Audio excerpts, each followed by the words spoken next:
Hello, hello, hello, hello. Ooh, there's a big bee here. I think it's dead though. Yeah, it is. Wasp, I suppose. See that? Yep, he's lived his life through. Okay.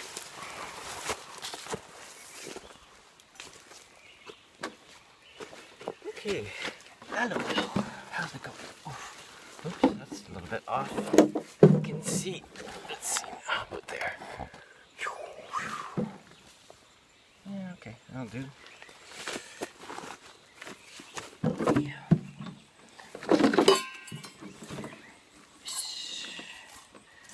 See how the water is today.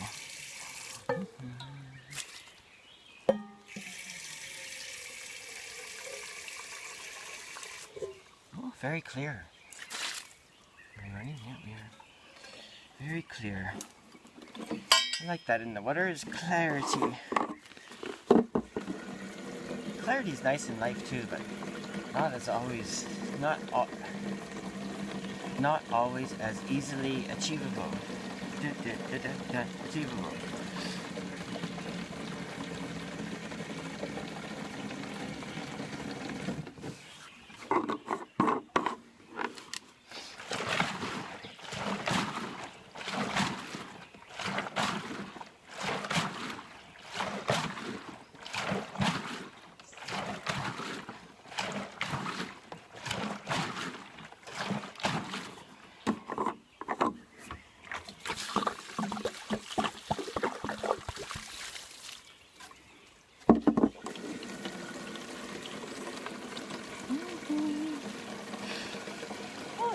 So the Americans have a new crew in.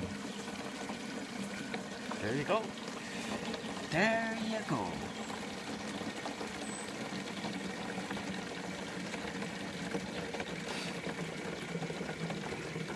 There you go.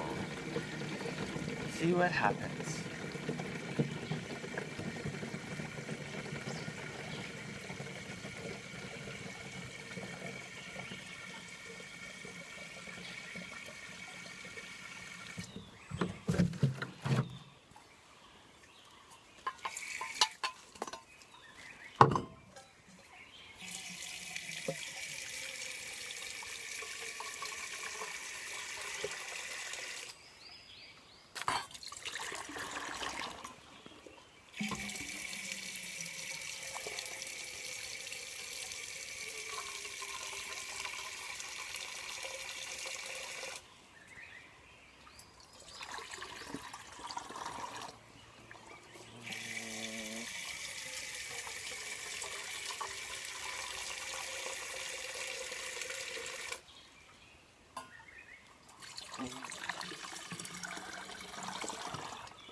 Best water in the world.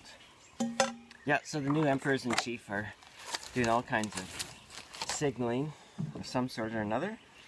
Virtuous, seemingly. We'll see.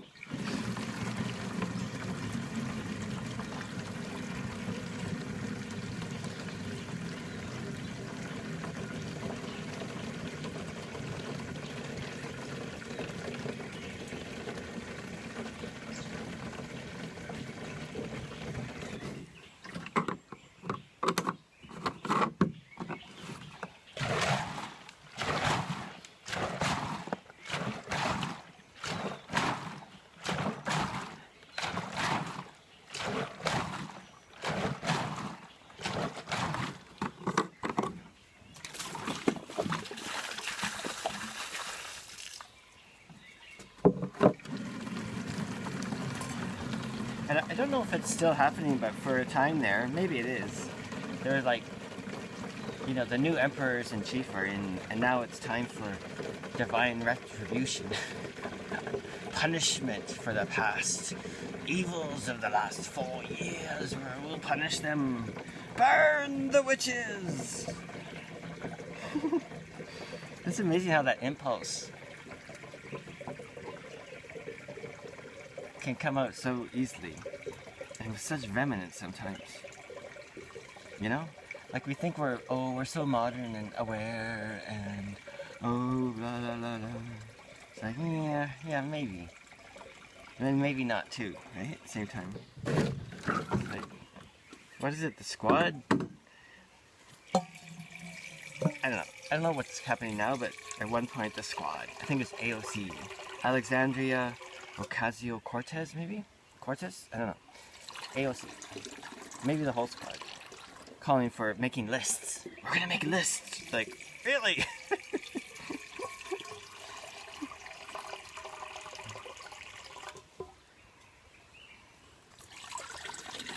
Put a red triangle on them.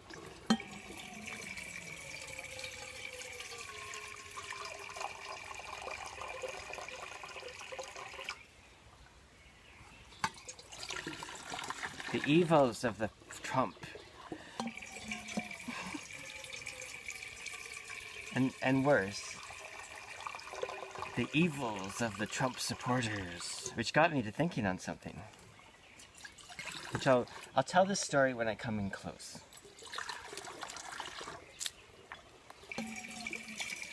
What did Clinton? We came, we saw he died. Cackle, cackle, cackle. Hillary, we came, we saw he died. Cackle, cackle, cackle. Clinton called them deplorables. In a rather unfiltered moment, I have to say. Well, she is kind of like that. Even the we came, we saw he died scene, whoa, that's a bit unfiltered.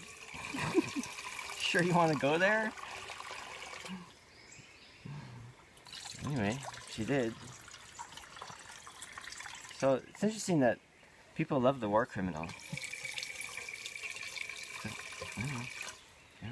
I don't.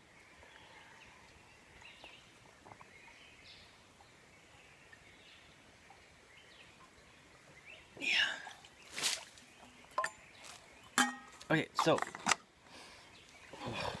let's get in close. I need a Bernie Sanders meme. I need a little Bernie Sanders to pop in here to sit beside me. Oh, maybe I can do that. Maybe I can grab it. And wouldn't that be funny? I'll see if I can do that. Anyway, if I can do it, you will have already seen it. Because I would put it in there any part. Yeah, so here's what I was thinking about this on my ride home from the city on my bike yesterday. Motorbike. Because there's all the Trump supporters, the evil ones. So we have to get them. Anyway, but here's what I think of. Here's the image that comes to my mind when I think of a Trump supporter. I can just call her Miss K. Ms. K. From down in South Central Saskatchewan.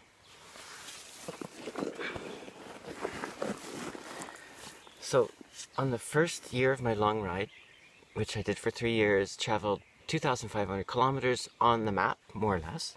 But of course, on the ground, it could probably easily be double that. Just saying. So in that first year, wow, what a learning curve that was, of course, you know. I had lots of mentors, Heidi and Chris and Lyle, lots of horse mentors, but no one could prepare me for that. And I knew it, right? That was no surprise. But anyway, I did well. I think it wasn't like the other 2 years were much longer, but that first year was maybe 7 weeks or so. Anyway, I was getting pretty close to Grasslands National Park in South Central Saskatchewan. Beautiful, beautiful area.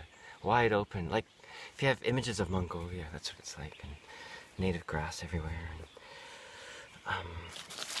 But at that end there, I was really, one of my horses, Nahani, who's my pack horse, she was coming up a little lame. I mean, we could still go, but we had to stop, right? So I was looking for a place to lay over for a few days, and few places looked, oh, maybe that might work, I could go back. But then this other place just spoke to me, you know, and this driveway had like pine trees lining it.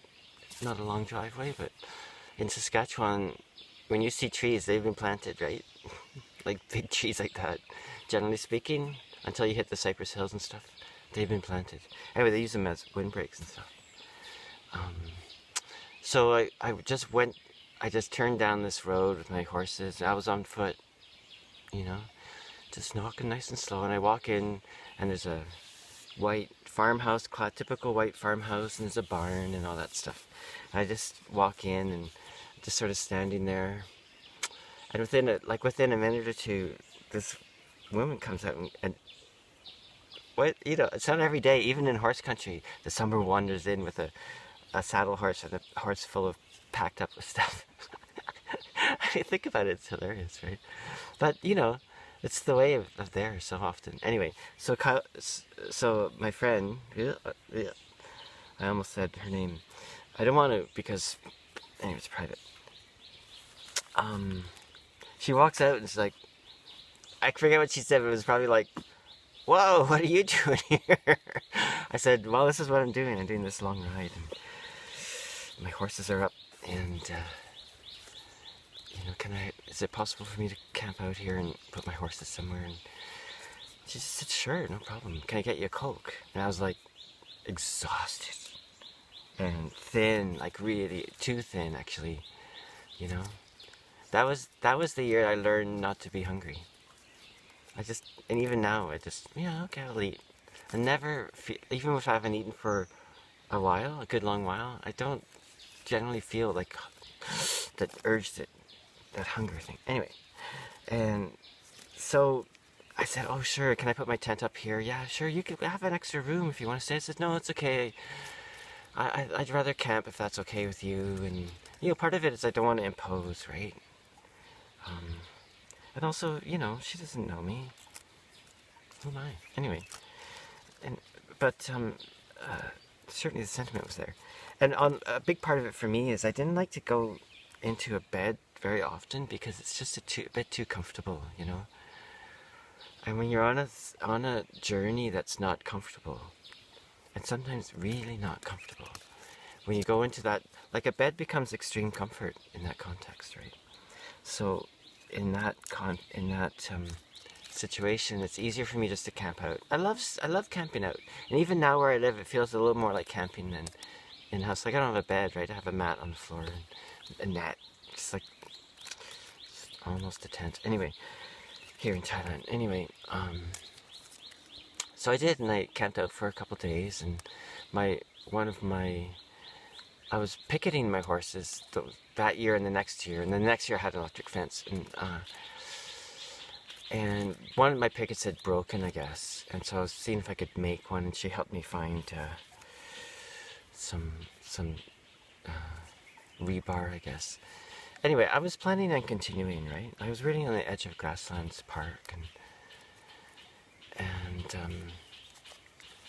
so I figured, okay, maybe I can camp out for a few days and see how it goes. And I'm gonna block. I just said her name. I can't help it. When you see a cut, it's because I said her name. And she was so welcoming, right? Coffee, and come have coffee. Cook in my place, you know. Yeah, it was amazing. But it became clear after a few days that no, this is the end. Like at some point, 4 days, I was just like, oh God, this is the end of this year, this ride, and maybe it's the end of the ride, right? Something that I'd been dreaming up and working towards for years, you know. With the help of David and Heidi and Chris and Lyle, I'll say their names. Man, without them, it wouldn't have happened. Anyway, just so grateful to them. Anyway, so that was that, and I realized that it was devastating. I have this really, because that kind of thing, you have to be so focused, right? You can't just go, yeah, okay, I'll go on a ride. Yeah, that's not gonna work. You probably die. you have, it's anyway. I'm sure everyone can imagine. It's not just like going for a walk in the park. Anyway, but after that, I realized, okay, now I got to figure out what to do, right?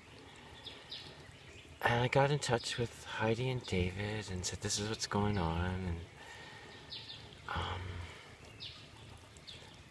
and I'm not sure how long I was there at Kay's place. I really can't remember. It might have been even 10 days. But Heidi said she would come and get me with her trailer. She brought her trailer. No, did she? No.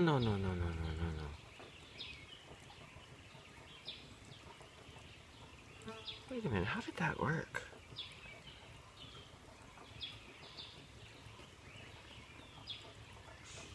Jesus, oh my god, I'm having a brain freeze. No, what happened was...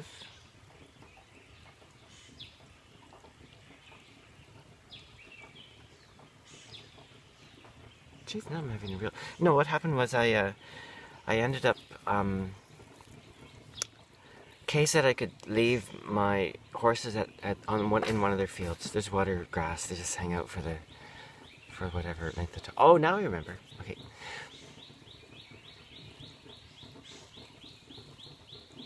No, yeah. Heidi did bring her trailer.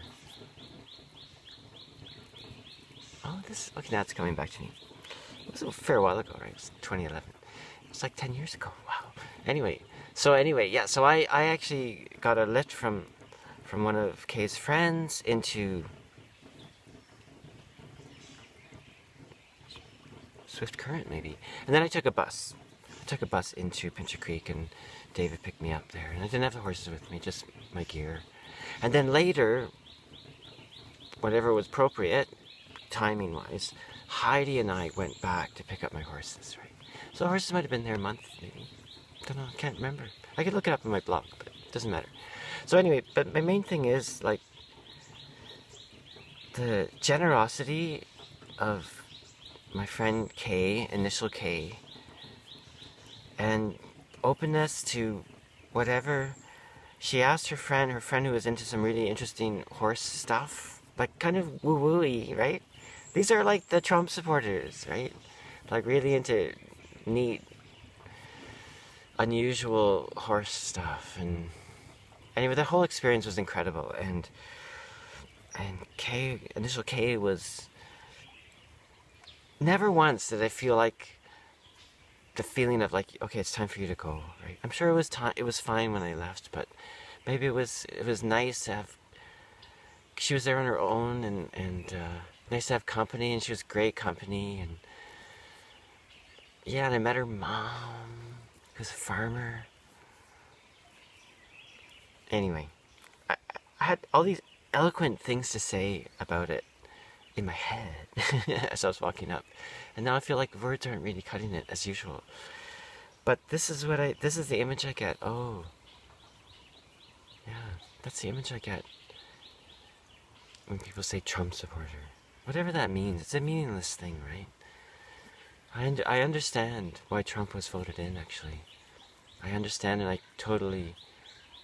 get it. Anyway, it's neither here nor there. But my main point is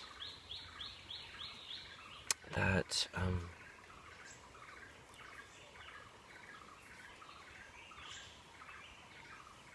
what is my main point? The beauty of a human being, right? And the impulse to help. And I saw that lots of times on my whole ride, especially in the really rural areas. Rich, poor, doesn't matter, right? If I almost always I would show up and people would say, "Oh, please come in for dinner." Yeah, camp out here, you can go here. In some cases, they were obviously not rich farmers. There's some rich, wealthy farmers and ranchers down there for sure, but a lot of people aren't, right? And really, and also the people that are more wealthy, same thing, right? It was like almost no difference in the spirit of it. And so I also think of Bonnie and Francis Gardner, and I'm saying all these names. I'm not saying they're all Trump supporters, right? It's non-political. It's more the spirit of the place and stuff, right? I'm being non-partisan here. So I don't know. It's the same discussion I have when people talk about the rednecks, like people urban. I always think of urban Toronto because that's where I spend a lot of time. And oh, those rednecks. It's like, listen, you know what? The people that you call rednecks are the people I would trust with my life before almost anyone, right? So I don't know what to say. I find that really disturbing when I hear it. I get that people are angry, but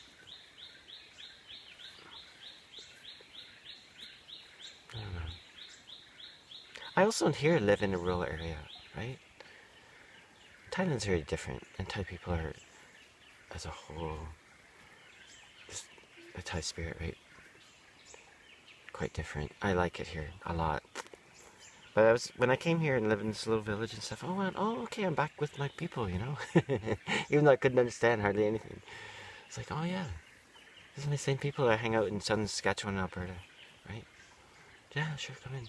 The one great one was Grant and Chantal Devine. And Grant was a conservative. I know that, because he was he was the conservative premier of Saskatchewan. Anyway, so that was actually earlier in that first year. Tough year, eh? I was always sore somewhere. I'm kind of always sore a lot because I practice kendo. But anyway, we'll leave that one aside for now. Anyway, so Grant, I was walking. There was a huge storm coming. I knew it was coming in. I caught some internet on my little phone, and I knew there was a huge storm coming, and I needed to hole up somewhere. Because those prairie storms, man, you need some shelter if you can get it. Anyway, and so someone suggested I go down to Grant and Chantal's place. Oh, yeah, I used to be the premier. They'll take care of you. And they did, eh? Like, I was going down their long drive. Like, those farms and ranches are huge, right? So this long this driveway of a couple kilometers long. Coming down, and their ranch manager came up and stopped and was like, "Ooh, what are you doing here?" The usual. I said, "Oh, I'm doing this," and he just said, "Yep." Just nodded his head. "Okay, just you'll see a bunch of ranch houses there. Just find yourself a place in there, and set up my tent." And sure enough, that storm came, and that first year I had a lean-to tent, really beautiful. Townsend. What's the name of this shelter? Anyway, it's kind of a three-sided shelter, very flexible, very open to nature. Love it. And I had that set up, and of course it just poured. On the ground, there was 3 inches of water, right? And I was on the ground, so I was in the 3 inches of water. Anyway, so in the morning, I gathered everything soaked, and they had an arena in there for horses and stuff, and so I had everything laid out, and so the ranch manager said, "Oh, you should camp out in our. I think you better camp out in our." They had a little place for ranch hands or whoever's there. They had one room with a couple bunks maybe that you could sleep in, And so I did, and it wasn't comfortable, but it was really comfortable, right? And it was very dry, and what a feeling, gotta tell you. And then so I think it's like the next day maybe, or 2 days, Chantal comes up and says, she's looking at me and going, "We have a guest house. Do you want to stay in that?" And so I was like, "Well, I don't know about that." "Yeah, okay." Because this was another time when it was going to be a few days. I'm sure it was 5 days in total before I got going again. And so I did, and they have a guest house, beautiful guest house, bed, everything. I was like, "Oh, I know how risky this is, but there's times when you gotta take it, right? Gotta accept it." And I did, and then Chantal says, "Oh, come for lunch. And I did, and so I'm just like eating, boom, boom, boom, boom, eating, and whatever they put down, I'm eating. And I'm just gonna tell you how this felt, right? I don't know what the exact thinking behind it was, but my feeling was like, I just got this sense, wow, and I could have a shower, right? Hadn't no shower in ever. Well, maybe I hadn't had a shower at that by that point at all. I'd been going for 3 weeks or something. But I'd have a bird bath in a slough or something. Anyway, so she goes, Grant, we have some salmon that really needs eating up. this huge salmon. So I just like, bow. And then I have a shower. I had the shower before lunch, yeah. Anyway, so I stayed with them for a few days and had lunch with them a few times. And there was a kitchen there, so I cooked my own meals and stuff, I really didn't want to impose, but gracious, really gracious, and got to spend time with them. And I helped them with a bit of trimming, I think.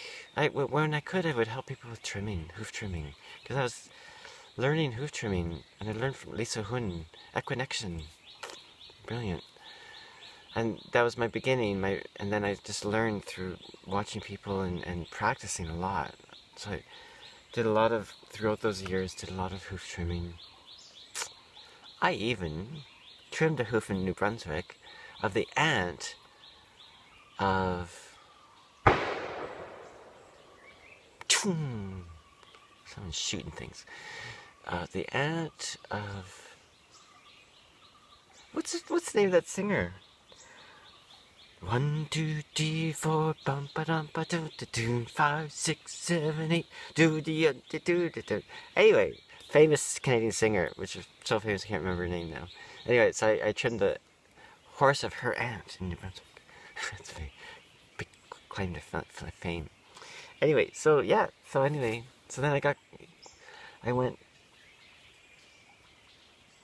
I left from Grant and Chantel's place, and then continued on to their, I want to say Chris, the ranch. I want to say ranch hand. It's not ranch hand. He's the ranch manager, actually. I went to his place, and I stayed overnight one night there with them and had dinner, and we watched a whole bunch of Ray. Can't remember anything today. One of the great natural horsemanship people. Ray. Can't remember his name. Doesn't matter. Anyway. Yeah, and then continued on, and then ended up over at Miss Kay's place, and that was the end of that year. Yeah. So then Heidi came to get me later. Got the horses, found them, just hanging out. Just living the good life, basically. Took them back to Fincher Creek. Heidi races Canadian horses. And that was the end of that year. But Heidi and David were probably the most supportive of my trip. Right from the beginning, I was woofing with them, helping out, and they loved my idea, and they supported me right along the way. And so, that's a long way, right? That's a 10-hour drive on a horse trailer from their place in Alberta to mid-central Saskatchewan. It's a long trip, and they paid for the gas and everything. And then the following year, David said, "No, you got to start where you've ended up." Because I thought this was it. Maybe this is it. It's devastating. Just all these years of focus and working, but it wasn't the end. Yeah, it was. Then David, he wanted to go up to Aylesbury, where he had a place, and so we loaded up and took my horses to Kay's place, and I took off right from where I stopped. Right. Oh no! Then we stopped at Kay's place, and then we went on a bit further, closer to grasslands, right? Just to get in a bit further, and yeah, like not far, 10 kilometers or something. So basically, I started where I finished that second year, and in the end, I rode all those 3 years, and at the end of the second year, I was made a full member of the Long Riders Guild, which is I'll put a link to their website. It's an amazing organization, I was made a full member, and they even put a picture of me, Dakota, and Juniper, who was the horse, my pack horse in the third year. So the second and third year, I used horses from Heidi's herd, and it was great. I mean, I said, there's risk, eh? Like, if they get really injured, I have to shoot them, basically, right? She knows better than me, actually, what the reality is. But that was fine, and I trained 2 of her horses to pack. So it was great for both of us, and I'll tell you, the horses love that. One friend of mine said, oh, it sounds really hard on the horses. It's like, oh no. That's like their natural life, eh? Just being on the move all the time. Because we weren't doing crazy distances. Quite often we'd go 10 kilometers or 20. The longest one was probably 45. You know, I was in for the slow go on this, right? And, you know, 20, 30, 40 kilometers a day is normal travel for a horse. A grazing animal like that, they stay in proper condition for that, right? And I know this from their feet, from studying feet. If you want to learn about horses, learn how to barefoot hoof trim, I would say. You learn so much about wild horses and the natural state of the horse. And, you know, a horse is a domesticated animal, but they're not totally domesticated, right? It's one of those animals you can let loose and there's a good chance they'll survive, right? The instincts are still there to a huge degree, I think. And anyway, and that's always a challenge with working with them, right? You're working with a herd animal. Anyway, yeah, so that was that. And then the third year, and twice I stayed at Bonnie and Francis Gardner's place. And the third year at that huge storm, 18 inches overnight. Massive. And I was locked up at their place for at least 6 days. And then I was jammed up. I went up further into Black Diamond area, but I couldn't get across the river, right? Because the bridge was out. And people said, oh, you should just ride across on the horses. It's like, yeah, I don't think so. Because it was totally muddy. There's all kinds of debris flowing down. So I decided to wait it out. And I was the first one to cross that bridge with my friend Wendy, actually, who lives up there. And yeah, and I stayed for that time at some other, I can't remember her name. I'm so ashamed right now. I could look back on it. This is a long time ago, right? And anyway, so I wonder if I'm out of focus. I think I am. Am I? Ugh, whatever. Oops. Hey, what's going on?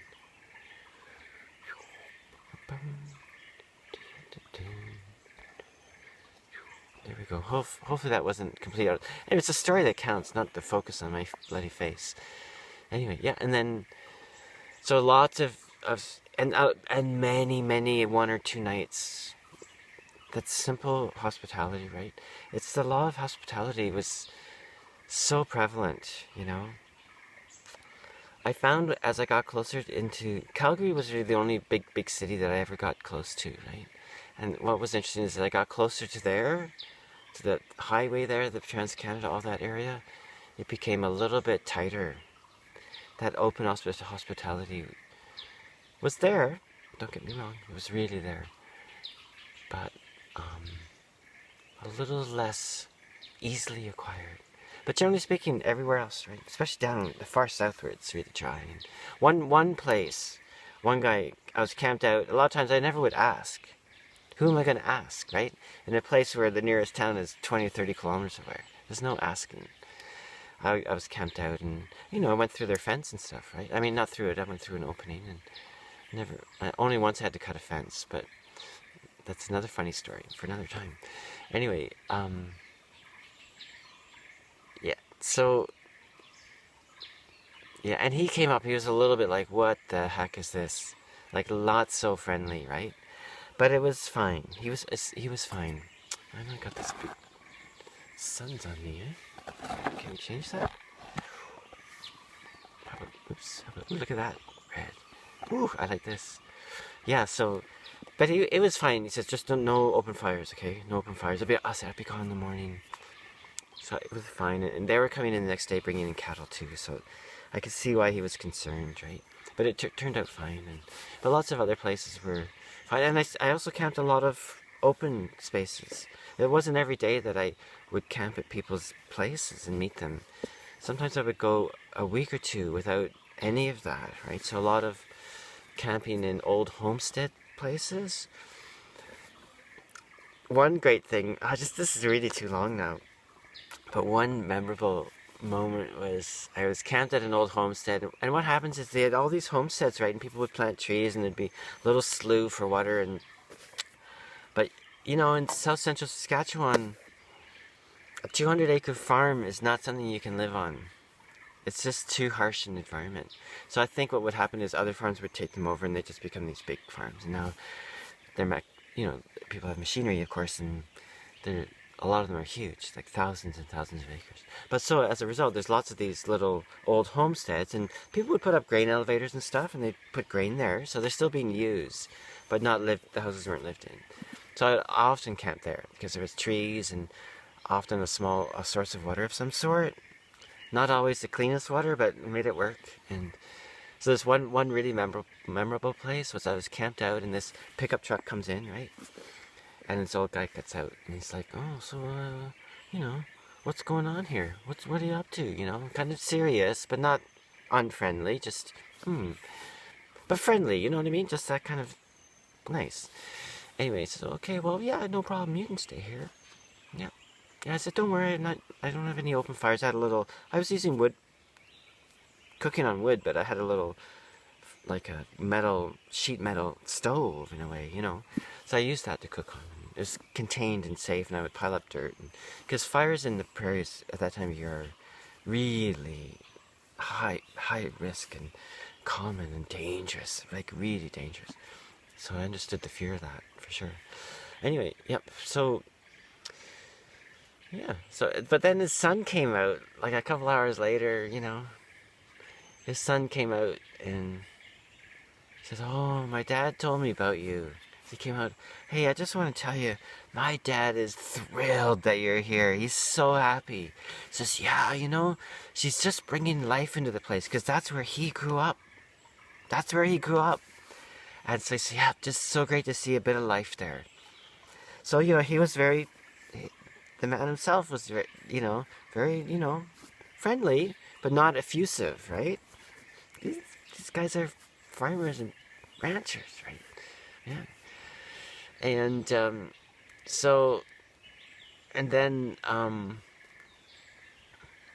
but his son was like, "Oh yeah, my dad, he's just over the moon." I'm like, "Really?"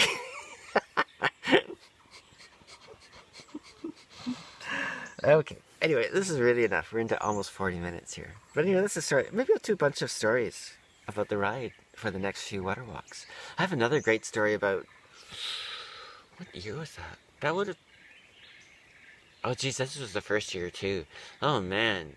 A lot of things happened in the first year, including the first day. Okay, I got lots to tell about the first year. So anyway, on the next one, which will be... I'm not doing them as often, but probably next... Yeah, usually next week, Saturday or Sunday, I'll come back doing another one. But maybe that'll suffice it to now. My main thing was what I started out was to tell the story of Kay, Miss Kay, Miss Initial K, and how much I'm so grateful, and the beautiful generosity of spirit and all that. I know we're humans and we're complicated and all that stuff, right? But that's the thing, right? That's the thing to remember, I think.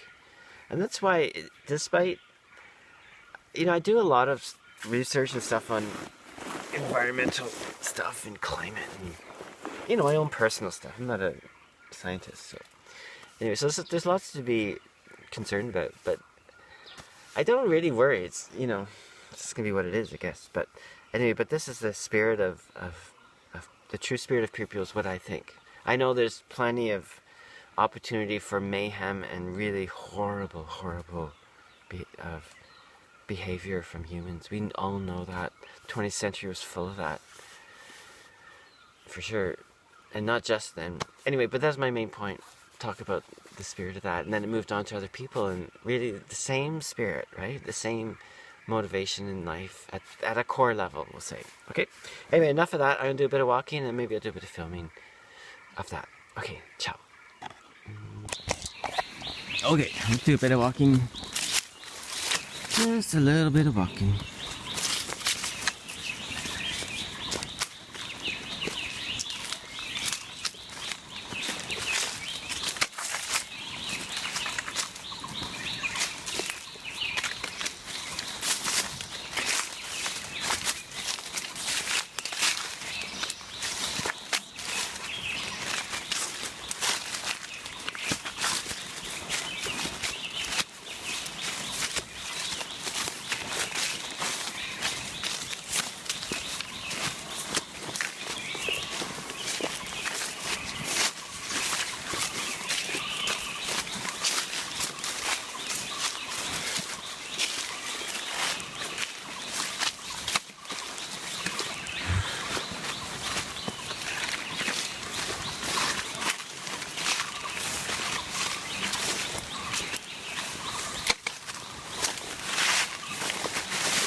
Okay, so there we go. Yeah, so now I'm in this open spot I talk about almost every time I do one of these water walk videos. This is the spot where it opens up. I just showed you a shot of the sky. You can actually see the sky from here. so much of the forest is so tightly closed in, you know. Like I don't see stars, eh? Like if I can look out my bedroom window, I'll see a few stars in a narrow patch of sky that I can see from there. But I can't sit out and watch the stars at my place. I miss that, but so many other advantages to being where I am, right? So it's fine. I might go up camping actually. I guess it's not going to happen this week coming, but the week following, I'm going to spend a night up on Cufin. I spend a couple nights there a year. Almost certainly, sometimes more often, but I will. I'll do a video up there too, probably. Yeah. So anyway, that's today, right? I'm gonna title it probably "The Image That I Have When I Hear the Term Trump Supporter," and I'll fool everyone, right? Anyway, hope everyone's doing okay. You know, I don't know what to say about the COVID thing. Please try and stay healthy. Try not to get that thing. Maybe, to me, there's a lot of tremendous amount of fear, and I don't know what to believe anymore. So I don't know. I guess it's do what you need to do, right, for your community. If you think you should be locked down, I guess locked down. I think that's a terrible idea myself. But look at me, right? This is my normal habitat.